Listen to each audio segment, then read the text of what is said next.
Hi, everybody.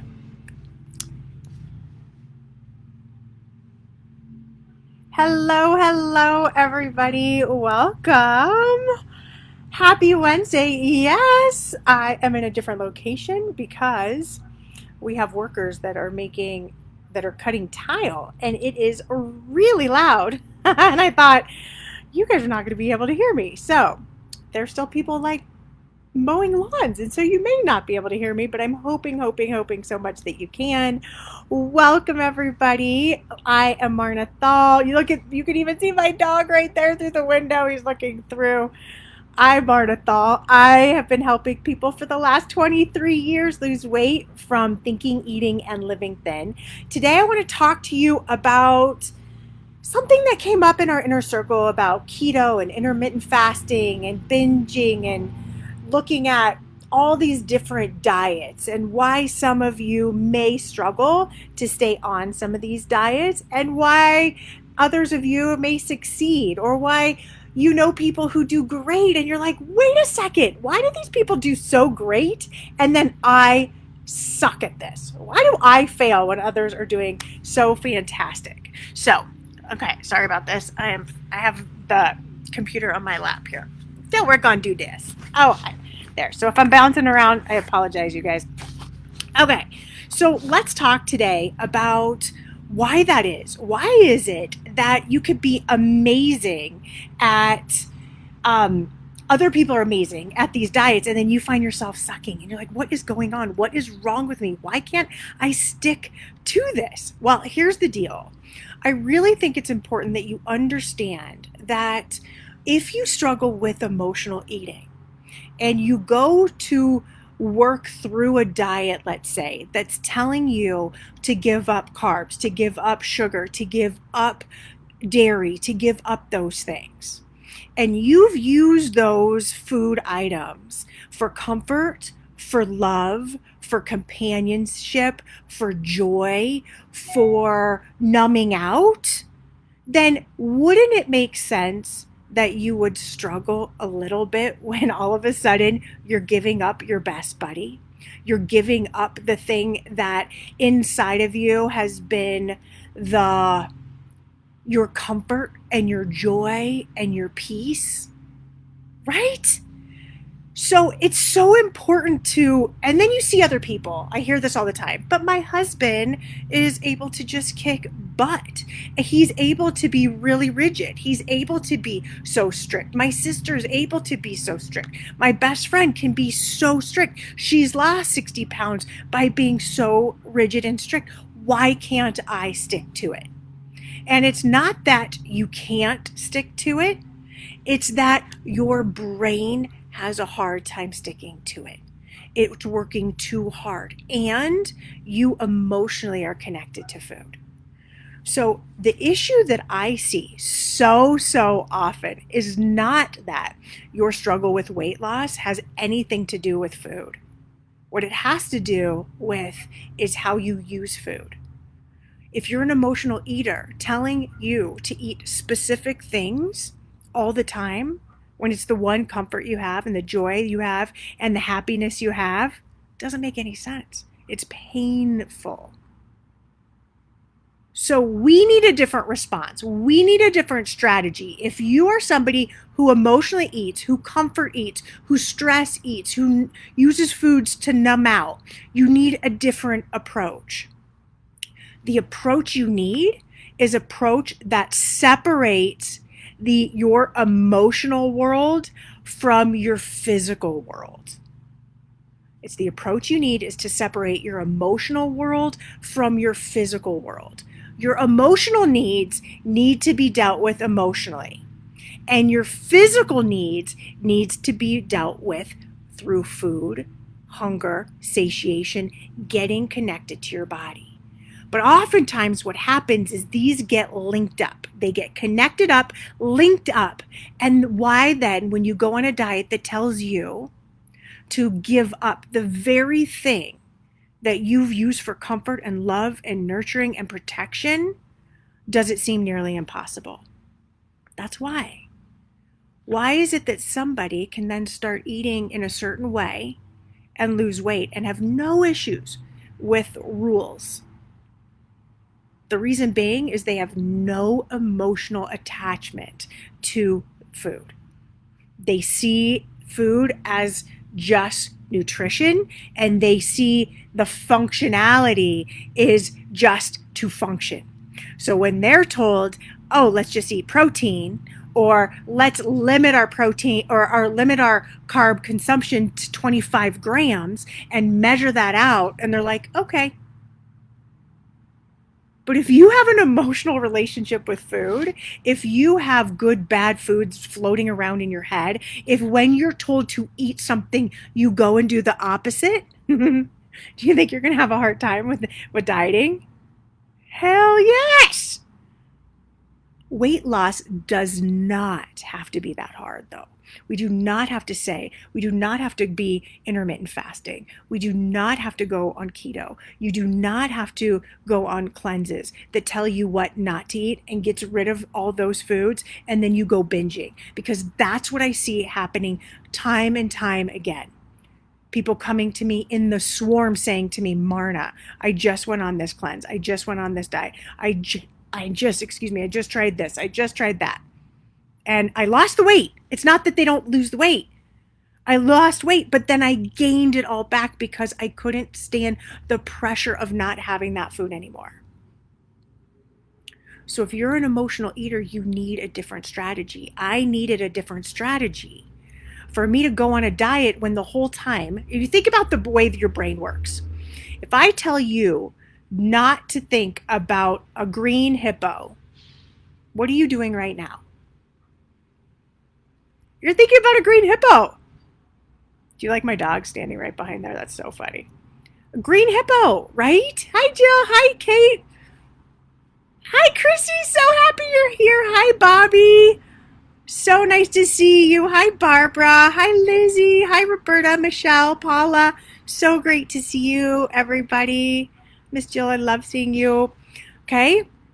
So if you think of a purple hippo now, what do you see? If I tell you to not think about sugar, what are you thinking about?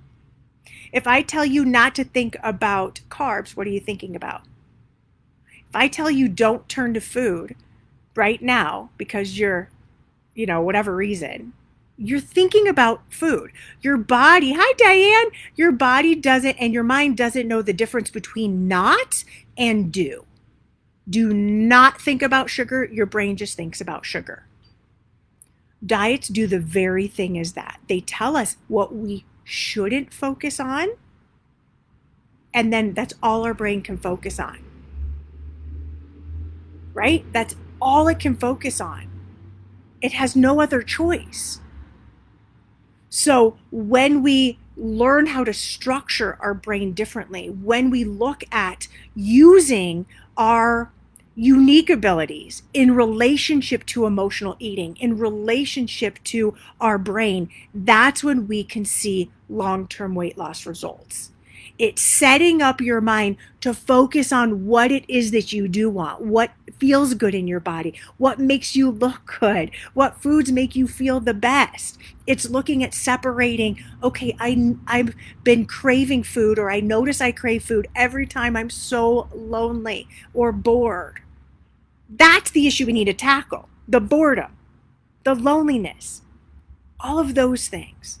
But to tackle them by giving up the one thing that's provide love and nurturing and comfort and joy, no wonder why most diets fail. Hi, Kathy. So great to see you.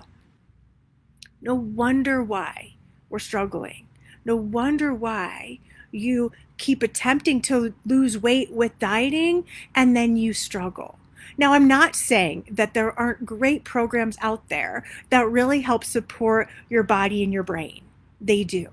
The problem is that most of them don't get emotional eating. They don't understand the power of your emotional body, emotional world as it relates to food.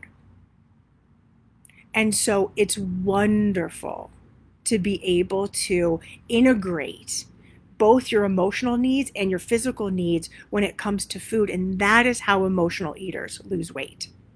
By actually getting hunkered down on what it is that you really need out of your life, and you separate your emotional world from your physical world.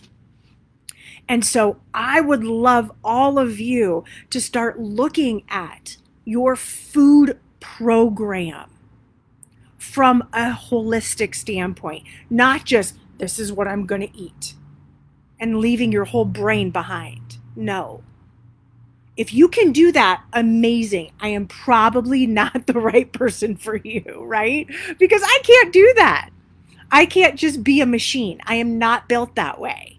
I have too much emotionally connected to food, too much mentally, my mental needs around food and around freedom and around choice and around abundance with food. So it's essential to incorporate that emotional part of you that needs love and that needs nurturing and that needs comfort, and starting to separate them from food. And we do that by starting to honor our bodies and when we start to look at our bodies and hunger, and we start listening to that, and then when we want food for other reasons, then we know something emotional is going on. Then it's the opportunity to then go into your life and look at how to take care of and nurture those needs and support your needs in that way. So I hope that's making sense. Vilifying food doesn't make sense. It just doesn't make sense. It's just going to make the issue of food more of an issue.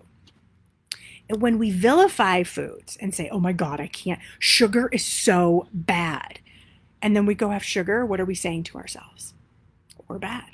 We're bad for having sugar. We're bad for eating this way. And we're not. We're not bad at all. We're just being human. We just need to learn how to navigate food. And let's take it from the perspective of the naturally thin. Many naturally thin people don't do keto. They're not dieting, right? They don't need to. What are they doing? Listening to their body, dealing with their emotions in emotional ways, eating foods that make them look and feel good. When they feel bloated and gassy and feel discomfort by eating certain foods, guess what? They change those foods up. They don't want that pain. They're not overeating like mad. They're not eating their face off and then feeling like a misery because they don't like the way that feels. A much more holistic, a much more natural, a much more beautiful way to be in relationship with food that actually gets you results, that actually does what you need in order to lose weight. So I really want to make sure that you really consider, if you're looking at intermittent fasting, you're looking at keto, you're looking at a cleanse, you're looking at Nutrisystem, you're looking at Weight Watchers, you're looking at different programs. Is this something you can do for the rest of your life? If it is, awesome. Do it. If it's not, I want you to also consider your emotional body as it relates to all of this. If counting calories triggers you like mad, why are you going to do that?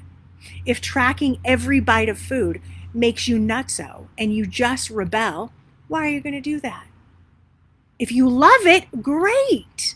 Some people love it. Some people in my community say, I love tracking. It makes me feel in control. I really like that. Great, do it then. Makes me nuts. I can't. I have no desire to do any of that. One of the desires that I had early on, always, ever since I had gained weight, then in losing weight, my desire was to be quote unquote normal. I wanted to be like those friends that I had who were running around in their lives and not worrying about it. And that could stop at a half a bagel, or could stop it and leave food on their plate, and could have a drink when they wanted to have a drink, and could have fun and freedom with food and not be thinking about it constantly.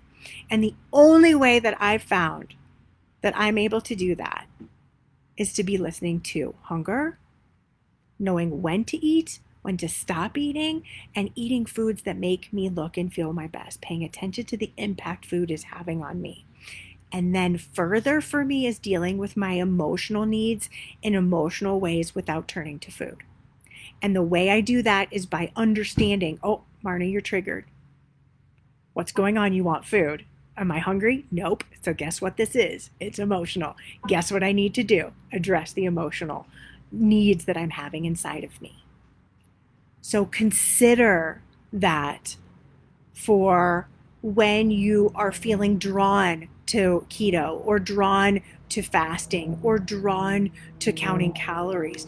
Pay attention. I know, guys, I know it can be so tempting to see somebody loses 75 pounds in 17 days or whatever it is doing this magic keto. When you're in the grocery aisle and you're like surrounded by all these easy ways to lose weight, that all you have to do is just write everything down and get rid of whole food groups. Are you going to be able to do that forever? Hell no. Not most people. Some people, yes, and those people have dealt oftentimes with their emotional needs. And those people who are strict vegans or strict whatever and have no issues, they have bought into that, and they feel it from the top of their heads to the bottom of their toes that that's the way that they can stay lean, healthy, fit, and they don't have any resistance to it. So I want you to think about this. If you're an emotional eater, you need an emotional strategy, a holistic strategy that addresses your whole self, your emotional body. And if you're looking at a program that does not do that, I want you to reconsider that program. The diet industry does not consider oftentimes our whole selves. They consider our food self.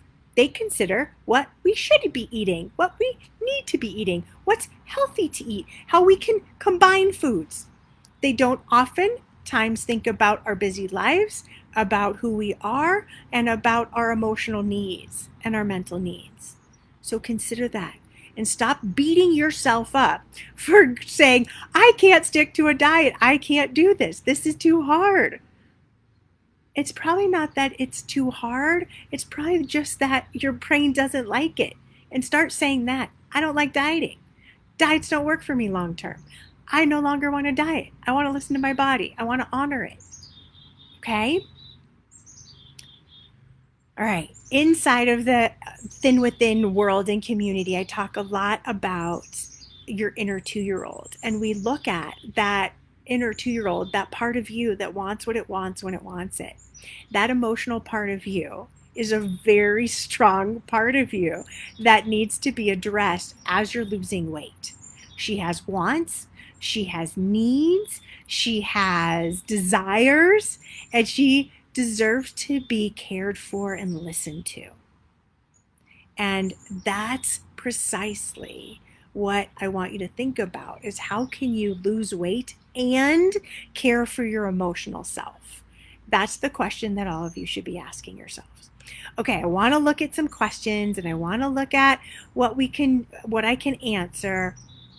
Let's see here. I'm so happy to have so many of you here. Chrissy, I am so happy to have you. I'm so sorry for your loss. I'm so glad you were able to come on and listen.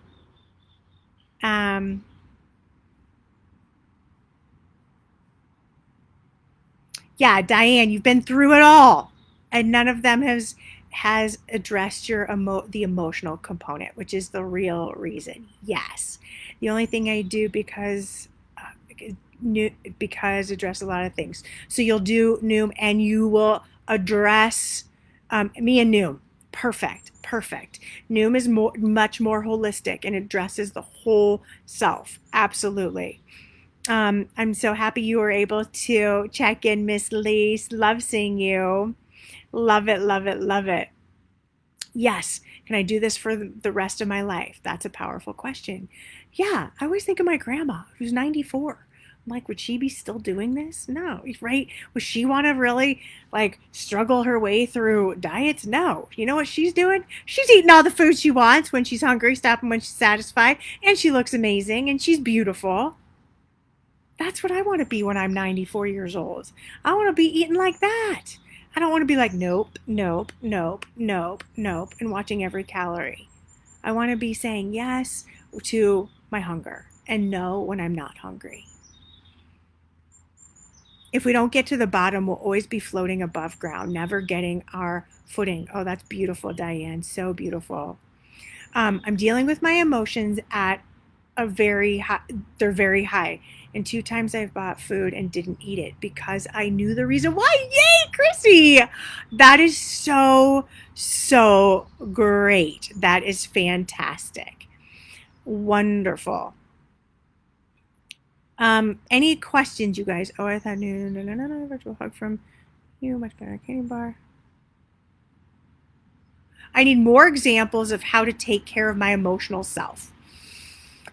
Well, Kayleen, that is exactly what we do in the inner circle. One of the things that you may want to consider is joining so we can really hunker down and look at that with you and for you. So, the examples of how to take care of your emotional self. One of the things that you might want to really consider is looking at what is it that you need. When, let's say, you are craving food, and you realize this has nothing to do with my physical body. This has nothing to do with hunger, right? You're clear of that, though we know it's an emotional thing. And one of the things that you can do, get out a piece of paper and write out, what is it that I'm needing? And even if you don't know, just by free writing and looking at what is it that you're needing, your pen will start flowing and you'll get clear of something that's going on in your life. I'm really needing a break. I'm really feeling overwhelmed by all this that's going on with COVID. I'm really feeling overwhelmed as a mom, as a grandma, anything, right? You just start getting, oh, I'm really stressed out because of money. You just start flowing with your pen. And all of a sudden you start to see what is going on emotionally inside of you. What is happening inside of you? And as you're clear of that, then we can get into action. So now we have emotionally what is going on. We know that those foods are not going to help you with money. It's not going to help you with feeling stressed. It's not going to help you with COVID. It's not going to help in any of those ways. But now we go, okay, here's what's going on. Here's why I'm stressed. The next thing then is to look at doing one action item right away to start looking and moving you forward. So if it's like, oh, I'm really stressed about, if I'm really stressed about my job, okay, what could I do right now to address that stress, to take action on it? Okay, one thing I can do is just sit down and come up with a to-do list and a plan of, and prioritize the things that I need to get done first. Great. Then all of a sudden, do you feel the difference? You will feel the difference in your body when the stress starts to leave it. Because that's actually the real issue. And when you address your real issues and you start to then take action on them, all of a sudden, it's like there's a little valve in your body that goes psh, and that stress begins to leave through that valve because you're addressing it. But what happens when it's bouncing inside of your head back and forth and back and forth and back and forth and back and forth, it's causing anxiousness, it's causing anxiety, it's causing depression, it's causing these feelings. And you think by going to food oftentimes, it's going to relieve that. And maybe for a second it does, but it's never gotten to the bottom of all the stress. So you're still left with all that stress after you eat. So it doesn't relieve it. It still is bottled up. It's not like that valve that goes psh. So that's one way how you can start taking care of your emotional self. Getting clear of what it is that you're actually needing. What are you actually feeling? Doing the thought work, doing the emotional work is where so much of the transformation with food and your body is about. We do a lot of thought work. We do a lot of feeling work. We do a lot of inner work. This month in the inner circle, we're really looking at parts work. And if you didn't see my podcast last week, I talked about parts work. the idea is that we all have these different parts of ourselves. We have this thin part of ourselves. We have this fat part of ourselves. We have the stressed out part of ourselves. We have our inner 2-year-old part of ourselves. But the cool thing to know is that we do have this healthy, vibrant, thin, light, lean part of ourselves. And in the inner circle, we're going to be tackling that and looking at when that bigger, heavier inner 2-year-old self comes in. What does she need? How do we need to address her? And we're going to be personifying these different parts of ourselves and looking at them. Okay? Another program that addresses that is the emotional eating healing experience. The emotional eating healing experience is a 4-part series that looks at personifying each one of those parts. And it looks at how do you start talking to those parts, dealing with those parts, and addressing those parts. Very different way of addressing your food and eating.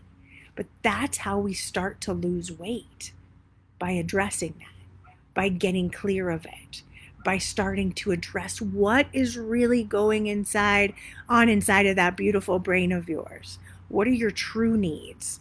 And let's start addressing them that way. My grandmother was 92, was slender, and never thought about and even said the word diet. Yeah, because you know what she did? She probably stayed active, ate when she was hungry, stopped when she was satisfied, and dealt with her emotional self. I was having breakfast the other day with 2 of my good friends, and they may listen to this podcast. And they're not emotional eaters at all. They've always been thin. They've always been light. And we were talking about it, and they were saying, yeah, they just don't turn to food. They just don't turn to food. In fact, if they're stressed out, they may do the opposite, not eat, because they don't want food. It stresses that they don't want food. It's not comfortable to eat. So they'll say, yeah, they just listen to it. And one of them said, oh, but I eat terribly. I said, well, what does terribly mean? She's like, I will run around and all of a sudden I get really, really hungry and then I might want a plate of nachos. And I was like, okay, so you have a plate of nachos. She's like, and if I'm still hungry, I'll want more. And I was like, see, but that's the key, is that you're hungry. You're not just eating it because you want it psychologically. And she's like, no, I would never do that. She's like, it's because I'm hungry. And if I'm still hungry and I still want more food because I'm hungry, I'll have more food. It just may not be always the best quality. Well, she's very thin, very beautiful, and has figured out a way to maintain that. Why? Because she listens to her body. She doesn't overeat. She's not overextending her stomach and her digestive system every single time she eats. It's not the way it is. Another one of my friends who I was with in the past has been like, I hate salads. Like, I just hate them. I'll do it sometimes, but she's like, I hate them. That's not what she eats. She's very naturally thin. They're eating real food, not diet food. They're eating real food. They're eating what makes them look and feel their best. They're eating foods based on listening to their bodies, but they're not ever overtaxing their system so their body can digest that food that they're eating, go into their fat storage, and really start to get in there. If there's any little fat there, it's being used. Okay?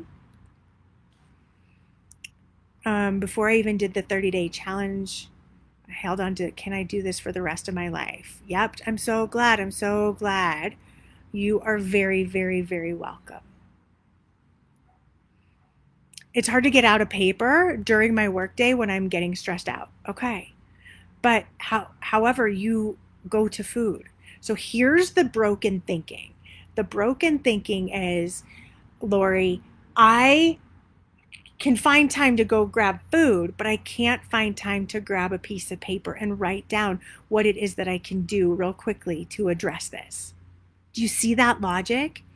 So I want all of you to think about this. And this happens all the time. And Lori, you're so awesome for sharing this, because this is actually such a beautiful example. A lot of times we will go to town fighting for our excuses, go to town for fighting for why we can't do something, versus fighting like hell for what we can do to get a healthier, leaner, more fit body. That's what I'm wanting you to do. If you're somehow grabbing food and you can have 5 minutes, stand up, go grab food, and you have the time to do that, you have the time to sit down for 2 minutes, write out what it is that you're stressed about, and come up with a quick and easy plan out of 2 minutes. Okay? Fight for results, everybody. Fight for your beautiful, thin, gorgeous body. Fight for having the life you want. Do not fight for your excuses. It will not work for you.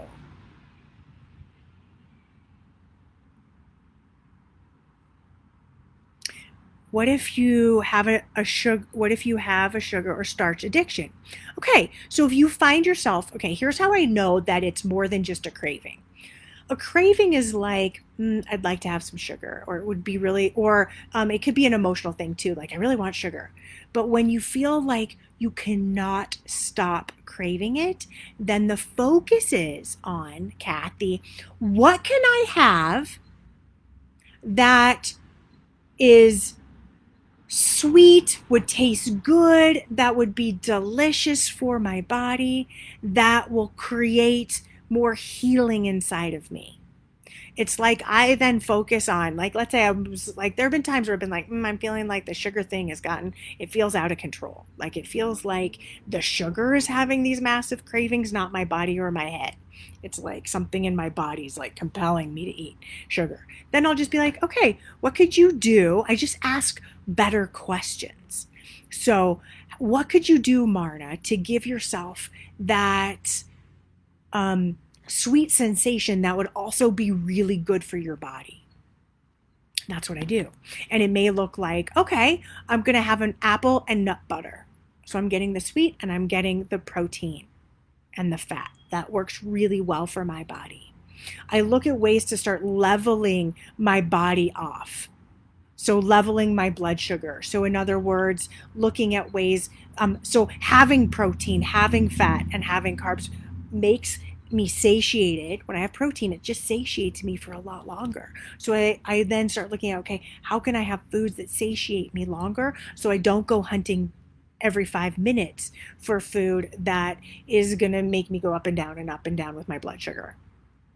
Okay, so I look at how can I get things like dark chocolate, things like if you really do feel like you've got a lot of like sugar addiction, you may benefit. I'll look at things like L-glutamine. Having L-glutamine, just putting, it comes in powder form, and you can either take a pill or take powder, but you can take a little bit of powder, the powder, put it underneath your tongue. All of a sudden you might find that your sugar craving's gone. If I'm having a lot of sugar cravings, you could have something like apple cider vinegar, a little bit of capful in a half cup of water, and swig that. Looking at ways to help support you with your body's needs. If you're having out of control chocolate cravings, copper, you could be a little bit low on copper, and you can add a little bit copper supplementation and see if that helps. See, there's so many amazing ideas that you can do if you're in that solution oriented mindset. How can I help myself, with some supplementation, with the foods I put into my body, with having more protein and fat? Does that help? I hope that helps you.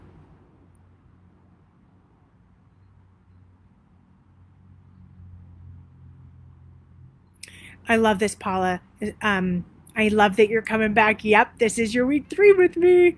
How do you take time to ask you're taking time to ask yourself, am I hungry? A lot of times I would just drink something and that helps so much. I'm so excited. Good work. I know you've had a couple rough months, Chrissy, and I am so happy that you're back and you're going to be taking care of yourself. You can be a mourner, you can deal with grief and loss and still lose weight. I just want you to hold those two pieces in, like, yes, you do need to go through your grief and your grieving process and pain and loss, and you can still be honoring your body and listening to your body. Okay, you can do both beautifully.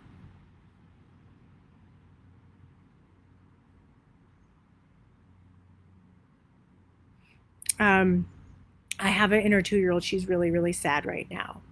Yep, she might be really sad right now. So what does she need? What is she needing? She might need to color. She might need to walk. She might need to cry. She might need a hug. There's lots of things. Okay. Is this really an addiction? Why are you eating these foods which have a potential to harm your body, like causing obesity? That is the kind of question you can ask to dig into the emotion. Yeah, I definitely asking really good questions. Clem, so good. Like asking really good questions makes such a huge difference. And you're asking the right questions when they don't trigger you. Like, how can I set my body up for success this week? How can I make weight loss inevitable? How can I make this journey really fun? How can I make weight loss enjoyable, fun, and delicious for myself? How can I eat the foods I love and lose weight? Those are all so much more fun. But when we feel deprived, especially, I think our brain craves freedom. Let's just call it what it is. We want freedom with money, freedom of choice, freedom with to do what we want career-wise. We love freedom. So a diet that's telling you no, no, no, no, no, no, no, it does the opposite of keep us free. And for many of us, that is a huge trigger. If you were to have me write out what I'm going to eat every day, that would impinge on my freedom. But for me, saying, oh my goodness, I have this amazing body that tells me, that signals me, that will guide me just like it does every single day with going to the bathroom.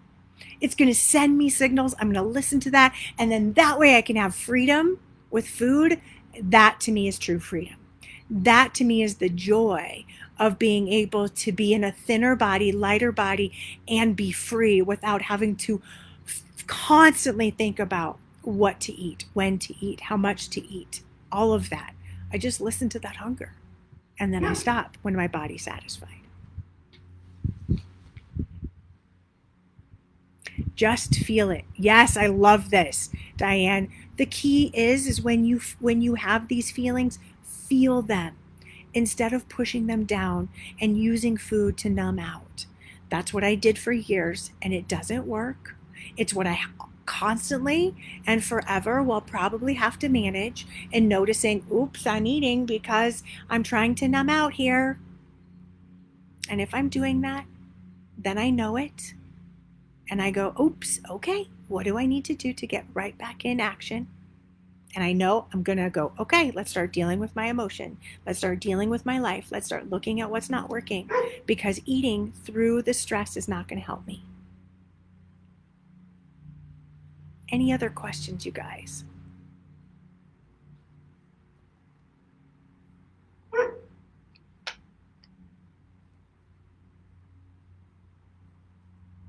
I love that you're asking for hugs. It's so beautiful. I love, love, love this, Marna. It's so spot on. Aw, thanks, Diane. I'm so glad you're here.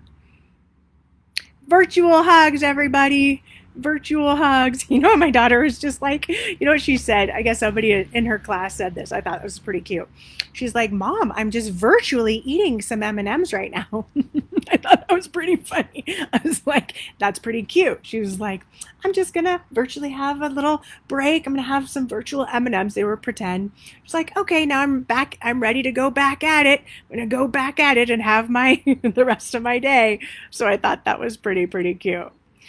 All right, everybody, have an amazing, amazing day. Remember, you are more than just a machine being able to just do this, act on these calories, watch this, right? Like you're more than the machine of just putting food in. You are an emotional body too, and the emotional body of your being needs to be addressed. So address that part of you. Take care of that part of you, as well as taking care of what it is that your physical body really needs. All right, everybody. Big hugs, lots of love, and I'll talk to all of you soon. Bye.